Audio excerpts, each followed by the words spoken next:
À la question de savoir s'il suffit de suivre ses désirs pour être libre, nous sommes désormais en mesure d'apporter une réponse. Suivre ses désirs n'est pas une condition suffisante pour accéder à sa liberté. Cela peut s'avérer nécessaire pour commencer à se libérer, mais il vaut mieux cultiver ses volontés si l'on veut être tout à fait libre. Mais nous avons par la suite compris que nos désirs ne viennent pas toujours de nous. Ils peuvent également être le témoignage de l'influence que les autres ont sur nous-mêmes.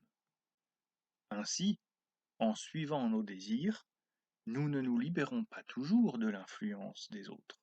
Au contraire, même sans nous en apercevoir, nous nous y soumettons plus sévèrement encore. Pour parvenir à une telle conclusion, il nous a fallu en passer par les étapes suivantes.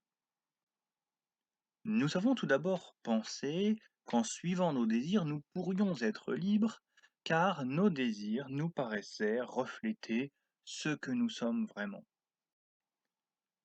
C'est pourquoi il s'est avéré nécessaire, dans une dernière étape de la réflexion, de dépasser le désir et de faire en sorte, grâce à l'action critique de notre raison, de transformer ces désirs en volonté. Ainsi, si nous commençons à accéder à la liberté grâce à nos désirs, nous y parvenons plus complètement grâce à nos volontés. On pourrait dès lors, pour prolonger la réflexion, se poser la question suivante. Ce qui est valable à l'échelle individuelle l'est-il tout autant au niveau collectif et dans le domaine de la politique tout particulièrement?